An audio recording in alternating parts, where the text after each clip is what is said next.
എന്നെ ഒത്തിരി അതിശയിപ്പിച്ച ഒരു ചോദ്യമാണ്, ദൈവമക്കൾ എന്തുകൊണ്ട് പാപം ചെയ്യുന്നു?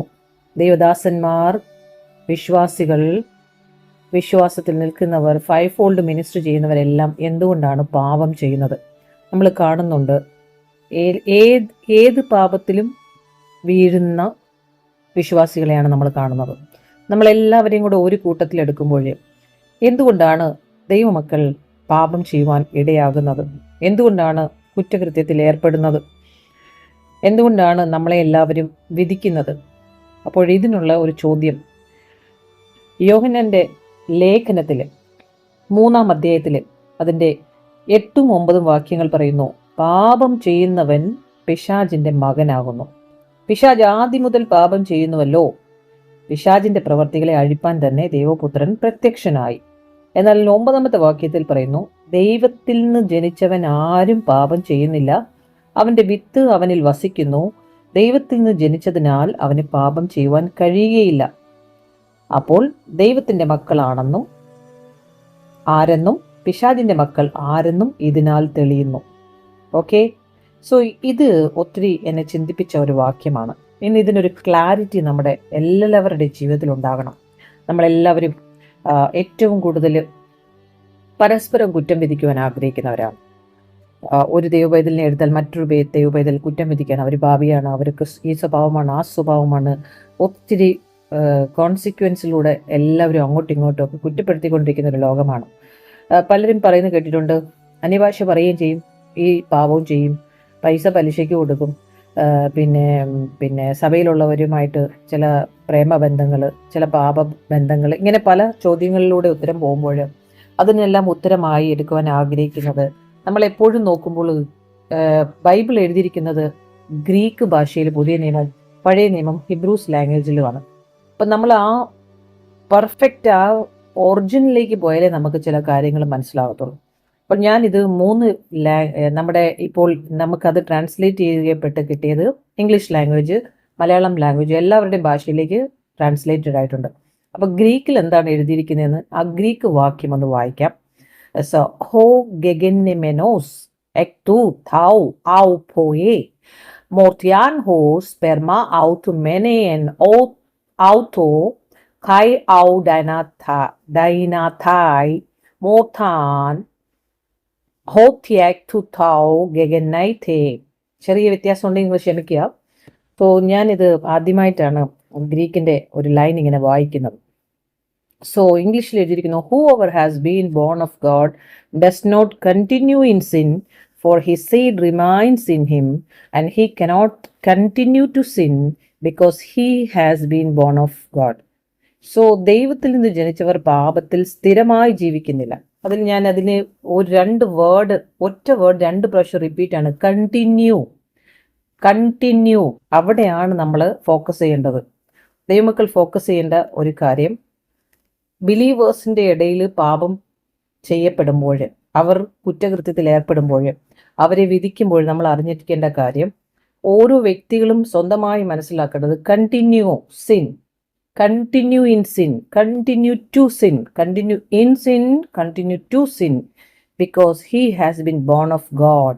എന്ന് പറഞ്ഞാൽ ദൈവത്തിൽ നിന്ന് ജനിക്കുന്നവൻ ആരും പാപം ചെയ്യുന്നില്ല. അപ്പം നമ്മൾ ചോദിക്കും, പിന്നെ ഇവരെങ്ങനെയാണ് ഈ പാപം ചെയ്യുന്നത്, പിന്നെ എന്തുകൊണ്ടാണ് ഇവരിങ്ങനെ ചെയ്യുന്നത്? സോ അതിന് നമ്മൾ ഓരോ വേർഡ് ബൈ വേർഡായിട്ട് നോക്കുമ്പോൾ, ഹോ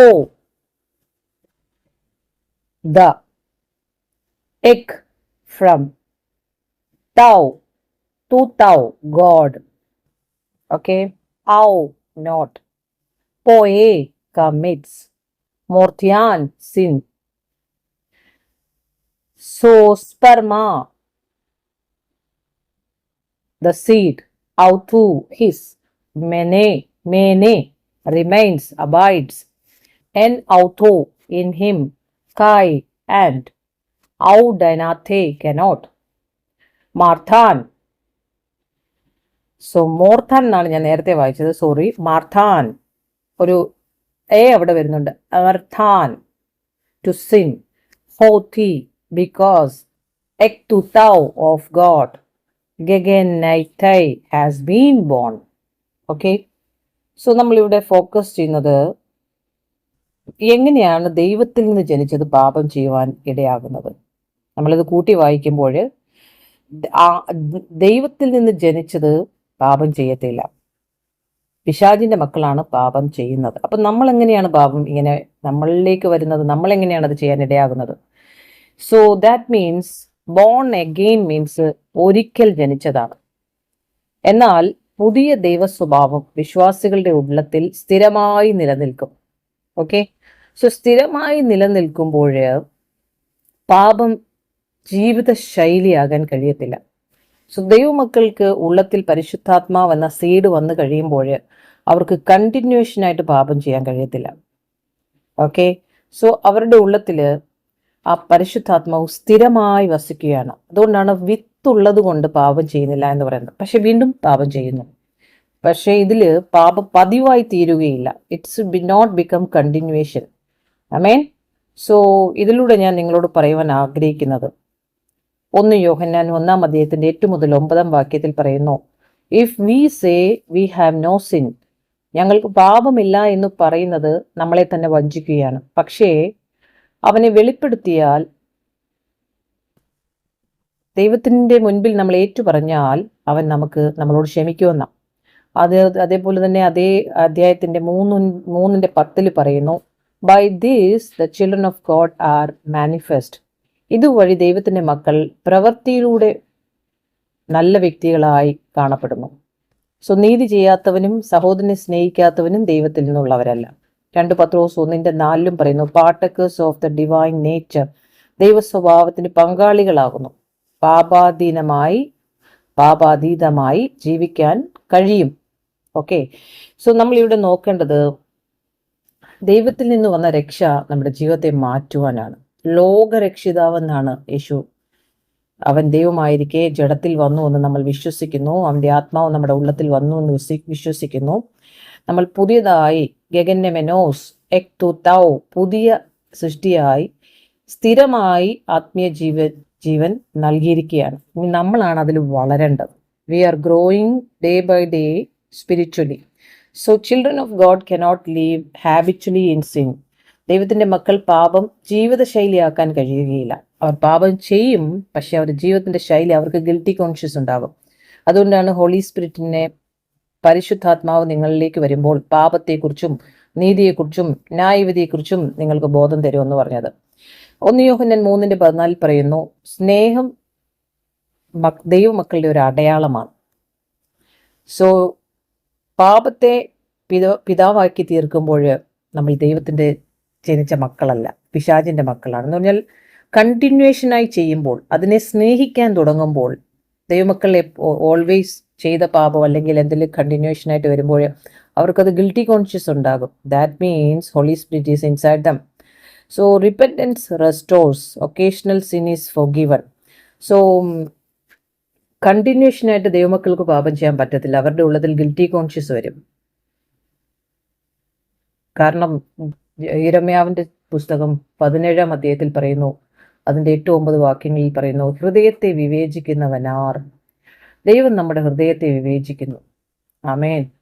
അവൻ നമ്മുടെ ഹൃദയത്തെ വിവേചിക്കുമ്പോൾ, നമ്മുടെ ഹൃദയത്തിൽ ഒരിക്കലായി പുതിയതായി ജനിച്ചപ്പോൾ വന്ന ആ പരിശുദ്ധാത്മാവിനാൽ നമ്മളെ മുദ്രയിട്ടിരിക്കുന്നുവെങ്കിൽ അവന് പാപത്തിൽ കണ്ടിന്യൂ ചെയ്യാൻ പറ്റത്തില്ല.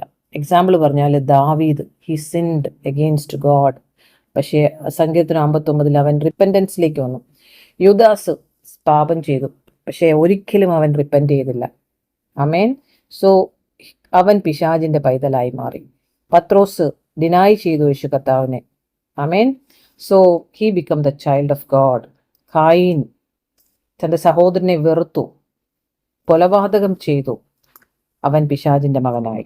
സോ ഇതിൽ നമുക്ക് കണ്ടിന്യൂഷനായി മനസ്സിലാക്കുന്നത്, ഒരു ദൈവ പൈതൽ പാപം ചെയ്യാനിടയുണ്ട്. എന്തുമായിക്കോട്ടെ, നിങ്ങളിനി എങ്ങനെ അതിനെ വ്യാഖ്യാനിക്കുമെന്ന് അറിയത്തില്ല, പക്ഷെ അതിൻ്റെ വേരിയേഷനാണ് നമ്മൾ നോക്കേണ്ടത്. ഒരുവൻ്റെ ഉള്ളത്തിൽ ഹോളി സ്പിരിറ്റ് ഉണ്ടെങ്കിൽ നമ്മൾക്ക് പശ്ചാത്താപം ഉണ്ടാകും ചെയ്തതിനെക്കുറിച്ച്. അങ്ങനെ ഇല്ലെങ്കിൽ നമ്മൾ ഡേഞ്ചറസ് സോണിലാണ്. We have to look for, നമ്മളെ ഒന്ന് നോക്കണം. നമ്മൾ പുറമോട്ട് നോക്കിയിരിക്കുവാനല്ല, ഓട്ടക്കുളത്തിൽ മുന്നോട്ട് ഓടുവാനാണ് നമ്മളെ ദൈവം വിളിച്ചത്. പൗലോസിനെ ദൈവം വിളിച്ചതുപോലെ ഓട്ടക്കുളത്തിൽ ഓടുക, വിരുതുകൾ പ്രാപിക്കുക. അല്ലെങ്കിൽ നമ്മുടെ ശവമഞ്ചം കൊണ്ടുപോകുമ്പോൾ നല്ല ഓട്ടം ഓടി നല്ല പോർ പൊരുതു, ഓട്ടം തികച്ചു എന്ന് മാത്രം പറയുകയല്ല, അതിലേക്ക് നമ്മൾക്ക് we are growing together, we are day by day we are growing in Christ. ആമേൻ. സോ ഇതുകൊണ്ട് നിങ്ങളെ കർത്താവ് ഈ ഒരു വാക്യം നിങ്ങൾക്ക് മനസ്സിലാക്കി തരട്ടെ എന്ന് പ്രാർത്ഥിക്കുന്നു. Never never give up. So ദൈവത്തിൽ നിന്ന് ജനിച്ചവൻ പാപത്തിൽ സ്ഥിരമായി വസിക്കത്തില്ല. അവൻ്റെ വിത്ത് അവരുടെ ഉള്ളത്തിലുള്ളത് കൊണ്ട് അവർക്ക് പാപത്തിൽ തുടരാൻ കഴിയത്തില്ല. അവർക്ക് ഗിൽറ്റി കോൺഷ്യസ് പരിശുദ്ധാത്മാവ് കൊടുത്തുകൊണ്ടേയിരിക്കും. കാരണം അവൻ ദൈവത്തിൽ നിന്ന് ജനിച്ചതുകൊണ്ട്. അപ്പോൾ ജാതികൾ, ദൈവത്തെ അറിയാത്തവർ പാപം ചെയ്യുന്നത്, അതിൽ അവർ കണ്ടിന്യൂ ചെയ്യാൻ കാരണമാകുന്നത് അവർ ലോകത്തിലാണ്. അവരെ നമുക്ക് വിധിക്കാൻ പറ്റത്തില്ല. പക്ഷെ നമ്മളും അവരും തമ്മിൽ, അതുകൊണ്ടാണ് ദൈവത്തിനും മാമോനും തമ്മിൽ ബന്ധമില്ലെന്ന് പറയുന്നത്. സോ ഇതുപോലെ തന്നെ നമ്മളെ ഒന്ന് ശോധന ചെയ്യുക. നമ്മൾക്ക് ഗിൽറ്റി കോൺഷ്യസ് ഉണ്ടോ? നിങ്ങൾ ഏതെങ്കിലും ഒരു പ്രവൃത്തി ചെയ്യുമ്പോൾ ആത്മാവ് നിങ്ങൾക്കതിനെ നിങ്ങളോട് സംസാരിക്കുന്നുവെങ്കിൽ ഓരോ ദിവസത്തിലും, that means you are in Christ, you are growing, you are chosen. Amen. So the sperma, the seed, ആ വിത്ത്, ആ divine seed, God's divine seed നിങ്ങളിൽ വളരുവാൻ നിങ്ങൾ അനുവദിക്കുക. ആമേൻ. സോ മെനെ, അത് റിമൈൻസ്, അവായ്ഡ്സ്, അത് പാർക്കുന്നു. സോ അത് കണ്ടിന്യൂവേഷൻ ആ ബിലീവറിൻ്റെ അകത്ത്. സോ നമ്മൾ അവനിൽ, എൻ ഔത്തോ, അവനിൽ, ഇൻ ഹിം, നമ്മൾ അവനിൽ വസിക്കുന്നുവെങ്കിൽ എവറിത്തിങ് ഈസ് പോസിബിൾ. ഒരിക്കലും നമുക്ക് പാപം കണ്ടിന്യൂ ചെയ്യാൻ പറ്റത്തില്ല. അതിൻ്റെ വേരിയേഷൻ കുറഞ്ഞു വരും. നമ്മൾ ക്രിസ്തുവിൻ്റെ തലയോളം വളരുവാനിടയാകും. ഇത് തന്നെയാണ് പിതാവ് നമ്മളിൽ നിന്നും ആഗ്രഹിക്കുന്നത്. നിങ്ങൾ തന്നെ 1 യോഹന്നാൻ 3-ാം അധ്യായം വായിക്കണം. ആമേൻ. സോ അവസാനത്തിൽ പറയുന്നു, അവൻ നമ്മിൽ വസിക്കുന്നു എന്ന് അവൻ നമുക്ക് തന്ന ആത്മാവിനാൽ നാം അറിയുന്നു. ഹല്ലേലൂയ. 4-ാം അധ്യായത്തിന്റെ 13-ാം വാക്യത്തിലും അത് തന്നെ പറയുന്നു. ലോകം നിങ്ങളെ പഴിക്കുന്നുവെങ്കിൽ നിങ്ങൾ ആശ്ചര്യപ്പെടരുത്, നാം മരണം വിട്ട് ജീവനിൽ കടന്നിരിക്കുന്നു എന്ന് സഹോദരന്മാരെ സ്നേഹിക്കുന്നതിനാൽ നമുക്കറിയാം. സ്നേഹിക്കാത്തവൻ മരണത്തിൽ വസിക്കുന്നു. ഹല്ലേലൂയ. സോ ഈ അധ്യായം മുഴുവനും നിങ്ങൾ വായിക്കുമ്പോൾ വലിയ ആഴത്തിൽ, ഡെപ്തിലേക്ക് നിങ്ങൾക്ക് പോകാൻ പറ്റും. എല്ലാത്തിൻ്റെയും മെയിൻ ഉദ്ദേശം ഹൃദയമാണ്. ഹൃദയം നല്ലതാണെങ്കിൽ ബാക്കിയെല്ലാം ഓക്കെയാണ്. ആമേൻ. സോ കാൺമീൻ നാം ദൈവമക്കൾ എന്ന് വിളിക്കപ്പെടുവാൻ പിതാവ് നമുക്ക് എത്ര വലിയ സ്നേഹം നൽകിയിരിക്കുന്നു. അങ്ങനെ തന്നെ നാം ആകുന്നു. ലോകം അവനെ അറിഞ്ഞിട്ടില്ലായതുകൊണ്ട് നമ്മെയും അറിയുന്നില്ല. പ്രിയമുള്ളവരെ, നാം ഇപ്പോൾ ദൈവമക്കളാകുന്നു എന്ന്, നാം ഇന്നതാകും എന്ന് ഇതുവരെയും പ്രത്യക്ഷമായില്ല. അവൻ പ്രത്യക്ഷനാകുമ്പോൾ നാം അവനെ താൻ ഇരിക്കും പോലെ തന്നെ കാണുന്നത് കൊണ്ട് അവനോട് സദൃശ്യന്മാർ ആകും എന്ന് നാം അറിയുന്നു. അവനിൽ പ്രത്യാശയുള്ളവർ ആയ നമ്മൾ എല്ലാം അവൻ നിർമ്മലനായിരിക്കുന്നത് പോലെ തന്നെ താൻ നിർമ്മലീകരിക്കുന്നു. പാപം ചെയ്യുന്നവൻ എല്ലാ അധർമ്മവും ചെയ്യുന്നു. പാപം അധർമ്മം തന്നെ.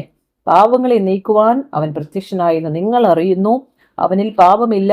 അവനിൽ വസിക്കുന്നവൻ ആരും പാപം ചെയ്യുന്നില്ല. പാപം ചെയ്യുന്നവൻ ആരും അവനെ കണ്ടിട്ടില്ല, അറിഞ്ഞിട്ടുമില്ല. കുഞ്ഞുങ്ങളെ, ആരും നിങ്ങളെ തെറ്റിക്കരുത്. അവൻ നീതിമാനായിരിക്കുന്നത് പോലെ നീതി ചെയ്യുന്നവൻ നീതിമാൻ ആകുന്നു. പാപം ചെയ്യുന്നവൻ പിശാചിന്റെ മകനാകുന്നു. പിശാച് ആദ്യം മുതൽ പാപം ചെയ്യുന്നുവല്ലോ. പിശാചിന്റെ പ്രവൃത്തികളെ അഴിപ്പാൻ തന്നെ ദൈവപുത്രൻ പ്രത്യക്ഷനായി. ദൈവത്തിൽ നിന്ന് ജനിച്ചവൻ ആരും പാപം ചെയ്യുന്നില്ല.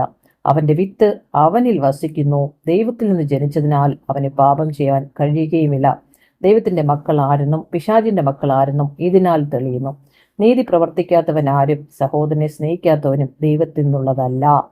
ആമേൻ. സോ ഇത് നിങ്ങൾ തന്നെ വിവേചിച്ചറിയുക. ഇതാണ് ദൈവദാസന്മാരും ബിലീവേഴ്സും എല്ലാം.